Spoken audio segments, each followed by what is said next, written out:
noches, esto es Luis Novarecio Entrevista. En instantes estoy hablando con... Qué difícil presentarlo. Digo, un abogado muy notable, alguien que me parece es candidato a gobernador, alguien que ya pasó por la política, esencialmente un tipo de medios, tiene algo que poca gente tiene, que es un sentido del humor fenomenal.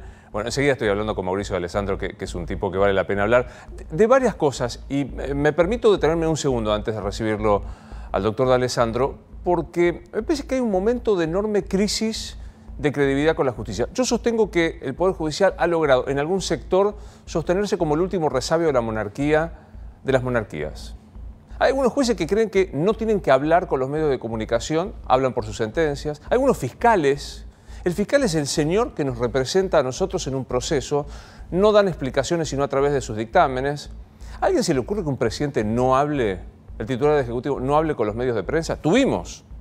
Y recibió críticas fenomenales. O que el presidente de la Cámara, un diputado no hable. ¿Por qué el Poder Judicial no? El viejo amparo de no se puede prejuzgar, claro, obviamente es una garantía que hay que mantener. Bueno, entonces pensé que la justicia tiene como una cuestión oscura que es difícil de entender y que le voy a preguntar a Mauricio de qué se trata. Dos o tres ejemplos para poner sobre el tapete de lo difícil que es, que por lo menos generan alguna pregunta. ¿Quién va preso en la Argentina? ¿Cuándo voy preso en la Argentina? Hoy el gobernador de la provincia de Santa Fe, no cualquier ciudadano, el gobernador de la provincia de Santa Fe, Miguel Lifchit, dijo: si Stornelli fuera una persona común y corriente estaría preso. Stornelli, ¿sabés? Causa D'Alessio Ramos Padilla, es citado en indagatoria 3 veces, no va, no puede ser detenido porque está muy bien, tiene sus fueros. ¿Está bien? Me gustaría preguntarle, ¿por qué va preso un empresario que declara que recibió coima y otro no? ¿Qué implica? ¿Cuál es el criterio Bonadío o el criterio Ramos Padilla? Primer tema. Segundo tema. Anoche hinchas de Boca iban al partido, a ver el partido, que finalmente ganaron, pasan por la cancha de Vélez, se gritan con hinchas de Vélez porque había una asamblea de socios, bajan los hinchas de Boca, armados, empiezan a los tiros, rompen los autos y se agarran a las piñas con los hinchas de Vélez. Llega la policía, los detiene, se produce un momento de que quedan allí aprehendidos.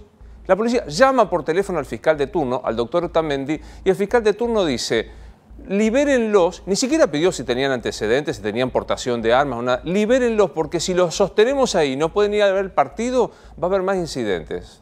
Pasó ayer, ¿eh? No está en casi ningún lugar esto de los medios de comunicación discutido. Alguno malicioso, no es mi caso, por ahí D'Alessandro lo es, sostiene que como Boca, el presidente Sangelisi, que es conocido del presidente, que puede llamar a la justicia, el fiscal Otamendi, pero no me consta.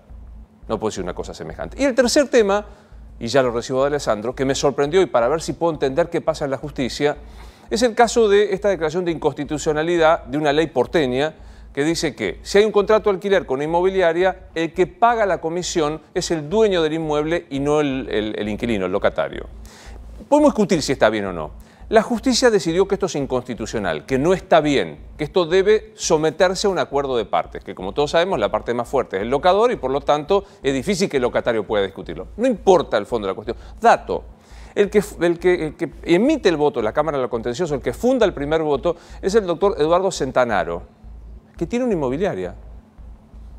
Hoy lo decía Gervasio Muñoz, el titular de inquilino, y la verdad que yo dije está equivocado. No, efectivamente, el Tribunal Superior de la Capital Federal le permitió a uno de los integrantes de la Cámara del Contencioso tener otra actividad que no sea la docencia. Pues es que los jueces no pueden tener otra actividad más que el Poder Judicial y la docencia.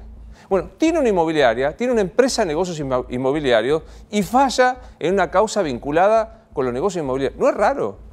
Bueno, si el doctor D'Alessandro me explica, Stornelli, me explica Otamendi con los hinchas de Boca, me explica, yo lo voto para presidente de la Nación, lo voy a recibir.